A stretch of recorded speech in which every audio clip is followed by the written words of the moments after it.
Okay, investment casting.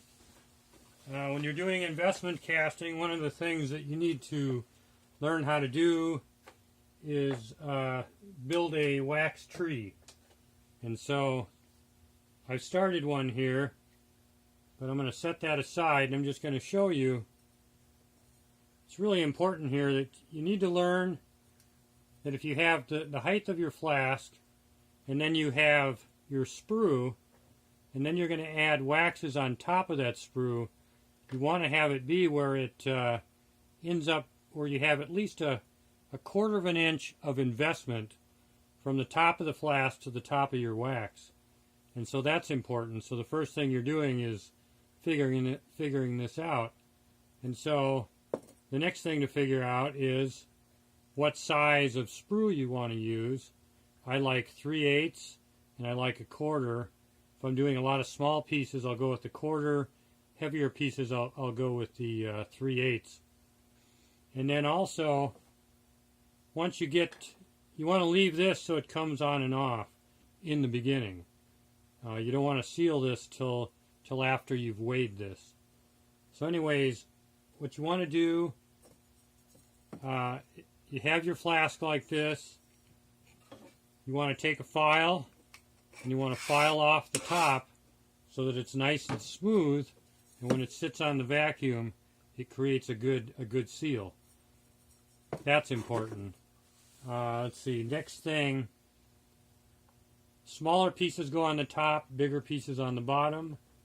That is because this is the sprue button down here.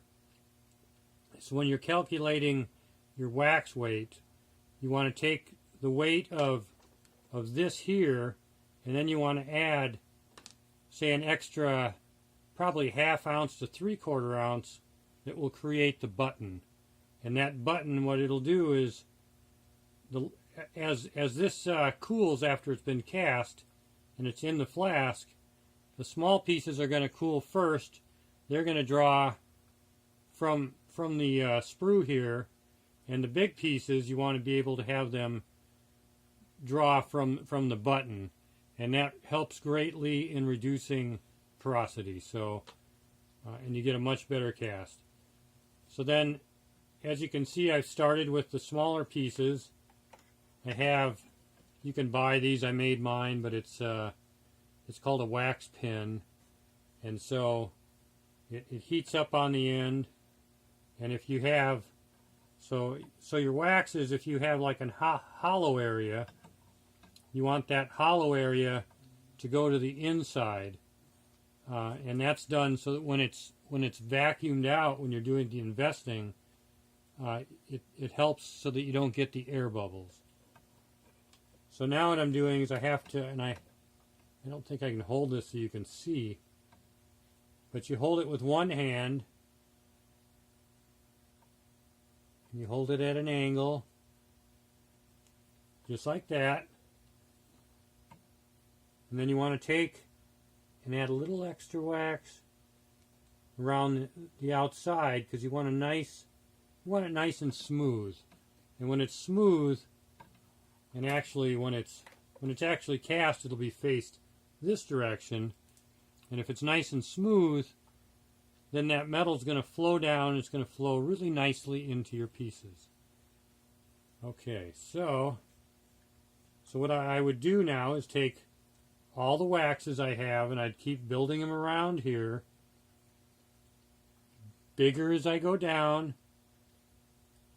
and then none of the pieces, when that's in place, you don't want the pieces to stick out too far and hit the side of this. And I like to have maybe 4 millimeters or so between this and the wax, and then I end up having good casts. I don't know what people recommend, but that's worked well for me. So anyways, let's see. When you get all the way down, then you're going to want to, and actually I try and keep the last wax being maybe 1/2 inch. I find that I get a better cast that way, 1/2 inch from the bottom. And so when you get to all those on, you want to take that off, put it on your scale and weigh it. And depending on what metal you're using, you take the weight of the wax. Say this is 0.6 or whatever, and you're doing it in sterling silver. You would take 0.6 and you would multiply that by 10.4, and that would give you the weight of this, and then you'd add your extra for the button. You'd put that back on, and then you need to take wax and you need to seal all the way around the base.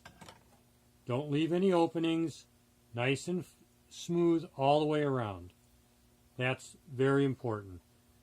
The metal will flow in nicely, and I don't know, I guess that's about it. I'll take some pictures, and I'll put descriptions on the pictures in case there's something I missed, as I'm seem to be forgetting my words. Anyways, that's about it. Thank you.